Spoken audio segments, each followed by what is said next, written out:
مفتیہ تھی. اس کے بارے میں ہے کہ جب ان کے گھر سے دارالافتاء سے فتویٰ شائع ہوتا تھا تو ان کے اوپر 3 دستخط ہوتے تھے، ایک خود بدائے صنائع والے کے، ایک اس کی بیوی کی، اور ایک دستخط ان کے سسر کا ہوا کرتا تھا. تو یہ بڑے درجے کی مفتیہ تھی. آج بھی بعض بنات کے مدارس میں بہترین قسم کے قابل استعداد مفتیہ حضرات موجود ہیں. بہرحال اس کے لیے ذکورت اور حریت کوئی شرط نہیں ہے. نص علیہ فقہا نے اس کی نص کر دی ہے. ولذلك جاز الافتاء للمرأة والعبد ان توافرت فیہم الشروط الاخرى. اس لیے عورت کے لیے فتویٰ دینا اور غلام کے لیے بھی فتویٰ دینا جائز ہے اگر اس کے اندر دیگر شرطیں پوری ہو جاتی ہے تو. قال ابن صلاح رحمہ اللہ تعالی، ابن صلاح فرماتے ہیں ولا یشترط فی المفتی الحریہ والذکورہ، کہ مفتی کے لیے آزاد ہونا اور مرد ہونا کوئی شرط نہیں ہے. کما فی الراوی، جیسے کہ راوی کے اندر یہ شرط نہیں ہے. بہت سارے احادیث جو خواتین سے منقول ہیں تو راوی کے لیے مرد ہونا کوئی لازمی نہیں ہے، اور اس طرح اس کے لیے آزاد ہونا بھی کوئی لازمی نہیں ہے. تو اس طرح مفتی کے لیے بھی مرد ہونا یا آزاد ہونا کوئی لازمی نہیں ہے. وينبغي أن يكون كالراوي أيضا في أنه لا تؤثر فيه القرابة والعداوة وجر النفع ودفع الضرر. اور یہ بھی مناسب ہے وينبغي أن يكون كالراوي، مفتی کو راوی کی طرح ہونا چاہیے في أنه لا تؤثر فيه القرابة والعداوة، اس معاملت میں کہ اس کے اندر قرابت اثر انداز نہیں ہوتی اور اس طرح عداوت بھی اثر انداز نہیں ہوتی. وجر النفع ودفع الضرر، اور اس طرح نفع کا حصول اور ضرر کا دفع کرنا یہ بھی اس کے اندر اثر انداز نہیں ہوتی. اس کا کیا مطلب ہے؟ مطلب یہ ہے کہ راوی جو بھی روایت کرتا ہے وہ اپنے رشتہ دار سے کرتا ہے یا اپنے رشتہ دار کے حق میں کرتا ہے. مثلا کوئی وہ ایسی روایت نقل کر دیتا ہے جس میں اس کے رشتہ دار کے لیے یا خود اس کی ذات کے لیے اس میں فائدہ ہے، اس میں کیا ہے؟ فائدہ ہے، تو بھی اس کو قبول کر لیا جاتا ہے. اس طرح اگر وہ کوئی ایسی روایت نقل کرتا ہے جس روایت میں اس کے دشمن کے خلاف کوئی بات ہو رہی ہو تو آپ یہ کہیں کہ بھئی وہ دشمنی میں اس نے یہ روایت نقل کر دی ہوگی، ایسی بات نہیں ہے. وہ راوی وہ روایت بھی قبول ہے، چاہے قرابت کے حق میں پڑھتا ہو، رشتہ داروں کے حق میں پڑھتی ہو، یا جو ہے نا عداوت میں دشمنوں کے خلاف پڑھتی ہو. وجر النفع، اور اس سے اس کو نفع حاصل ہوتا ہو، ودفع الضرر، یا ضرر کا دفعیہ ہوتا ہو. دونوں صورتوں میں اس راوی کی روایت کو قبول کر لیا جاتا ہے بشرطے کہ وہ ضابط ہو، عادل ہو. ٹھیک ہے. مفتی بھی ایسا ہو، مفتی بھی ایسا ہونا چاہیے. مفتی کا فتویٰ اپنے بارے میں بھی قابل قبول اور اپنے رشتہ داروں کے بارے میں بھی قابل قبول اور اپنے دشمنوں کے بارے میں بھی قابل قبول. لأن المفتی فی حکم من یخبر عن الشرع بما لا اختصاص له بشخص، اس لیے کہ مفتی ایسے آدمی کے حکم میں ہے جو شریعت کی خبر دیتا ہے بما لا اختصاص له بشخص، جس کا کسی شخص کے ساتھ کوئی اختصاص نہیں. شریعت کی خبر کوئی بھی دے سکتا ہے، شریعت کی خبر کوئی بھی آدمی جو قابل اعتبار، قابل اعتماد ہو، ضابط ہو، عادل ہو، وہ شریعت کی کوئی بات بتلا سکتا ہے. وکان فی ذلک کالراوی، لہذا اس معاملے میں مفتی راوی کی طرح ہوگا. لا کالشاہد، شاہد کی طرح نہیں. شاہد کی طرح کیوں نہیں؟ اس لیے کہ شاہد کی گواہی، گواہ کی گواہی اپنے باپ کے لیے قبول نہیں ہے، باپ کی گواہی اپنے بیٹے کے لیے قبول نہیں ہے. رشتہ داروں کے لیے بہت سارے رشتہ دار ایسے ہیں جن کے لیے دوسرے رشتہ دار کی گواہی قابل قبول نہیں ہوتی. جبکہ مفتی ایسا نہیں ہے، جیسے کہ میں نے بتلا دیا، اس کا فتویٰ ہر کسی کے لیے قبول ہے. وفتویٰ لا یرتبط بها الزام بخلاف القاضی، مفتی کے فتویٰ الزام کے ساتھ مرتبط نہیں ہوتا. کیا مطلب؟ کہ مفتی کا فتویٰ ملزم نہیں ہے کہ فتویٰ دینے کے بعد وہ کام کسی کے اوپر خواہ اب لازم ہو جائے، کرنا پڑے، نہ کرے تو اس کو سزا دی جائے، اس کو مجبور کیا جائے عمل کے اوپر. یہ مفتی کا کام نہیں ہے. بخلاف القاضی، قاضی کے برخلاف، کہ قاضی کا جو فیصلہ ہوتا ہے وہ ملزم ہوتا ہے، یعنی جس کے خلاف وہ فیصلہ کیا ہوا ہوتا ہے اس کے اوپر عمل کرنا لازمی ہوتا ہے، اس کو لازم کر دیتا ہے اس کے اوپر. تو گویا کہ مفتی کی اصل مشابہت جو ہے وہ راوی کے ساتھ ہے. مفتی نہ گواہ کی طرح ہے اور نہ قاضی کی طرح ہے. گواہ کی طرح نہ ہونے کا مطلب یہ ہے کہ مفتی اپنے لیے بھی کوئی فتویٰ لکھ سکتا ہے، دے سکتا ہے، اپنے رشتہ داروں کے لیے بھی دے سکتا ہے، اپنے دشمنوں کے خلاف یا ان کے حق میں بھی دے سکتا ہے۔ کسی کے حق میں اس کا فتویٰ رد نہیں کیا جا سکتا جب وہ درست اور شریعت کے مطابق ہو، اصول و ضوابط کے مطابق ہو، ٹھیک ہے۔ شاہد کی طرح نہیں کہ اس کے گواہ اس کے فتویٰ بعض لوگوں کے حق میں قبول و بعض کے حق میں نہیں، اور اس طرح قاضی مفتی کا فتویٰ قاضی کے فیصلے کی طرح بھی نہیں ہوتا، یہ پہلے گزر بھی چکا ہے۔ یہاں پر مفتی کے قاضی کے ساتھ مشابہت نہ ہونے کی وجہ صرف اتنی میں ہے کہ جس طرح قاضی کے لیے یہ لازم ہے کہ اصول و ضوابط کے مطابق ہی وہ فیصلہ کرے گا، شریعت کے اصول قرآن و حدیث، اور اس طرح جس مذہب کے مطابق وہ قاضی مقرر کیے گئے ہیں اور جس مذہب کے مطابق وہ فیصلے کرتے ہیں اس مذہب کے مطابق ہی اس کا فیصلہ ہونا چاہیے، اور مفتی کا فتویٰ بھی انہی ضوابط و اصولوں کے مطابق ہونا چاہیے، اس کے اندر دونوں میں کوئی فرق نہیں۔ فرق صرف اور صرف سامنے آنے والی صورت سے ہے کہ مفتی کا فتویٰ وہ کسی کے اوپر لازم نہیں ہوتا کہ آپ نے کسی کو فتویٰ دے دیا اب وہ اسی کے اوپر عمل کرے، نہ کرے تو آپ اس کے خلاف کارروائی شروع کر دیں، یہ نہیں۔ قاضی کا جو فیصلہ ہوتا ہے وہ جس کے خلاف آ جاتا ہے اس کے لیے اس کے اوپر عمل کرنا پھر لازم ہوتا ہے۔ اما العلم فلقول اللہ سبحانہ وتعالی، علم کا ہونا دوسری شرط بتلا دی۔ پہلی شرط کیا بتلائی؟ عقل ہو اور بلوغ ہو۔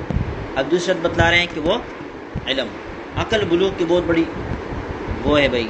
دیکھیں ایک مفتی کو ذی عقل ہونا چاہیے، یہ بہت اہم بات ہے۔ بہت سارے لوگ ایسے ہوتے ہیں جو مطالعے کے رسیا ہوتے ہیں، ان کے پاس اتنے جزیات اتنا علم ہوتا ہے کہ ایک ایک چیز کے اوپر کئی حوالے دے سکتے ہوتے ہیں، لیکن ان کے اندر تدبر نہیں ہوتا، ان کے اندر تحمل نہیں ہوتا، ان کے اندر تدبیر اور موقع شناسی کی صلاحیت نہیں ہوتی، تو وہ اپنے علم ہر کسی کے اوپر چاڑ دیتے ہیں۔ ہر جگہ جا کے کسی بھی کوئی بھی ممبر اس کو مل جائے تو کیا ہے بھائی، وہاں پر مختلف قسم کے اس قسم کی باتیں کرنا شروع کر دیتا ہے۔ تو ایسی چیزیں نہیں ہونا چاہیے۔ مفتی کو زیرک، سنجیدہ، صاحب عقل ہونا چاہیے، موقع شناس ہونا چاہیے کہ یہاں میں یہ لکھوں نہ لکھوں، یہ دستخط کروں یا نہ کروں، یہاں مجھے یہ بولنے کی ضرورت ہے یا نہیں ہے، ان تمام چیزوں کی نزاکتوں کو مد نظر رکھتے ہوئے وہ گفتگو کرتا ہو۔ بس اوقات آپ نے اکابر کو دیکھا ہوگا، میں خود تجربہ کی چیز ہے کہ بھئی ایک جلسہ منعقد ہے خاص عنوان پر، اور لوگ آتے ہیں اور اس عنوان کے حوالے سے بہت کچھ کہہ دیتے ہیں، لیکن ایک بڑا آدمی آ جاتا ہے، اس کی تقریر ہوتی ہے، وہ صریح سے اس عنوان کے حوالے سے ایک لفظ بھی نہیں بولتا، اپنی تقریر کر دیتا ہے۔ اب بعض صورتوں میں لوگ یہ سمجھ رہے ہوتے ہیں کہ بھئی عنوان سے ہٹ کر گفتگو کر دی، جلسہ کیا تھا اور اس سے تقریر کیا کی، لیکن کبھی کبھی ایسا ہوتا ہے کہ خاص وجوہات کی بنا پر اس طرح کرنا پڑتا ہے۔ مثال کے طور پر مفتی محمود رحمہ اللہ کے نام سے ایک سیمینار مقرر تھی، سیمینار مفتی محمود کے نام سے کراچی میں، مفتی شامزی صاحب ان کی صدارت کر رہے تھے، بڑے بڑے لوگ اس میں تھے، مقالی لوگوں نے لکھے تھے۔ اب سارے لوگ لگے ہوئے ہیں مفتی صاحب کی تعریفیں کر رہے ہیں، کوئی آتا ہے تعریف، دوسرا آتا ہے تعریف، کیا کوئی فقاہت ذکر کر رہے ہیں، کوئی سیاست ذکر کر رہے ہیں، کوئی تمام صفتوں کو جمع کر رہے ہیں۔ اور مہمان خصوصی جو ہے مولانا خود تھے، مولانا جب آئے تو اول سے لے کر آخر تک تقریباً 1 گھنٹے سے زیادہ تقریر کی، لیکن شروع میں صرف اتنے کہا کہ والد ہمارے مفتی صاحب، ہمارے والد صاحب یہ تھے، اور انہوں نے ہمیں کیا دیا یہ بتلایا، اور اس کے بعد ساری گفتگو نظریات کے اوپر، افکار کے اوپر کر، جس سے وہ یہ نظریہ دینا چاہ رہے تھے کہ ہماری دین میں اشخاص کا بہت بڑا مقام و مرتبہ ہے، لیکن یہ اشخاص ہمارا دین نہیں، ہمارا اصل جو ہے ہمارا نظریہ ہے۔ تو اشخاص آتی جائیں گی، کبھی بڑا آئے گا، کبھی چھوٹا آئے گا، کبھی صاحب عمل آئے گا، کبھی کیا آئے گا، کیا بھی کیا، نظریہ ایک ہونا چاہیے۔ تو نظریہ ہمیشہ کے لیے رہنے والی چیز ہے، اور اشخاص آنے جانے والی چیزیں۔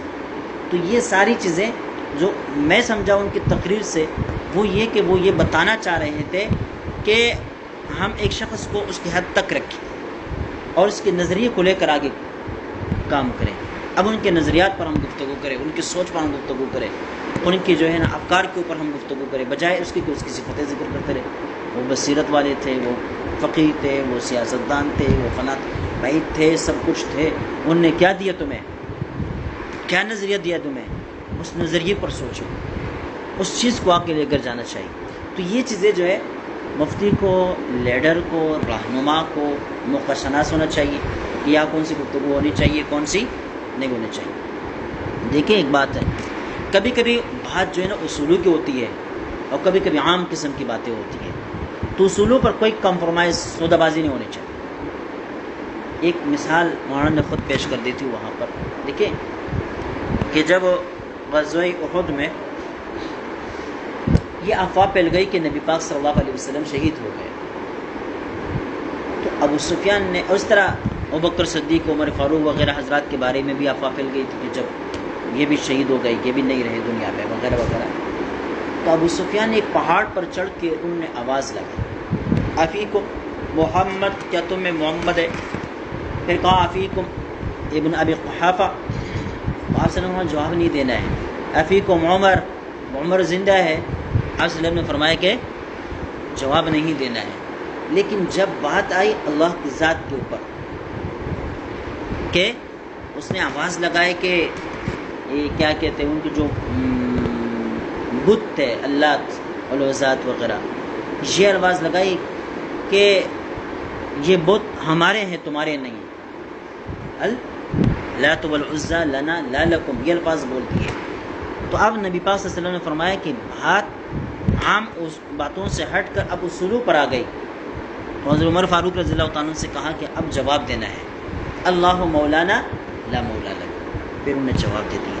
اس سے یہ معلوم ہوتا ہے کہ آپ جہاں پر اصولوں کی بات ہے وہاں آپ سودہ بازی بھی نہ کریں، وہاں آپ مداہنت سے بھی کام نہ لیں، وہاں آپ خاموش بھی نہ رہیں۔ لیکن جو عام سطحی قسم کی باتیں ہیں اس میں خواہ بولنا، اس میں خواہ کوئی نہ کوئی فتوی جاری کر دینا، خواہ اس کا حصہ بن جانا، یہ عقل مندی کی بات نہیں۔ لہذا کبھی کبھی ہم دیکھتے ہیں فتوے بہت سارے آ جاتے ہیں لیکن شیخ الاسلام صاحب کا کوئی فتویٰ سامنے نہیں آ رہا ہوتا، پھر لوگ کہتے ہیں کہ بھائی یہ فلاں کا ہم نوا ہے، فلاں کا ہم نوا ہے، فلاں کا ہم نوا ہے، فتوی نہیں دے رہی ہے۔ بہت ساری کتابیں میرے پاس کسی نے بھیجی جو شیخین کے خلاف لکھی گئی، شیخین سے مراد مفتی تقی عثمانی صاحب اور ان کے بڑے بھائی مفتی رفیع صاحب، ان کے خلاف کئی کی کتابیں ہمارے پاس لوگوں نے PDF میں بھیجی، لکھی کہ یہ ایسے ہیں، یہ ویسے ہیں، یہ ایسے ہیں، یہ ویسے ہیں، یہاں تک کہ بعض حضرات نے ان کو علماء سو قرار دے دیا، مداہن قرار دے دیا، مسامح قرار دے دیا، بہت سارے القابات سے ان کو نوازا۔ لیکن یہ اسی طرح اعتدال، تحمل اور برداشت کے اوپر ہے، اور وہی فتویٰ دیتے ہیں جو موقع کے عین مطابق ہوا کرتا ہے، جو نہیں ہوتا خاموش رہتے ہیں۔ تو یہ اصل مفتی کی باتیں ہیں۔ یہ ہمارے جو ابن تیمیہ ہے، ابن القیم الجوزی رحمہ اللہ، ان کے بارے میں تاریخ نے لکھا ہے کہ علمہما اکبر من عقلہما، ان کا علم ان کی عقل سے بڑھ کر تھا، یعنی جتنا علم اللہ تعالیٰ نے ان کو دے دیا تھا اتنا ان کے پاس عقلی تدبیر نہیں تھی جتنا ہونی چاہیے۔ کہتے ہیں ایک چٹان علم کے لیے کم از کم 1 کلو کیا ہونا چاہیے؟ عقل ہونی چاہیے، اور اگر آپ کے پاس عقل نہیں ہے تو یہ علم آپ کا کیا ہوگا؟ ضائع ہو جائے گا، آپ کے لیے نقصانوں کا باعث بنے گا، آپ صحیح کام بھی نہیں کر سکیں گے۔ بہرحال تو یہ عقل ہونا بلازمی ہے اور بالغ ہونا۔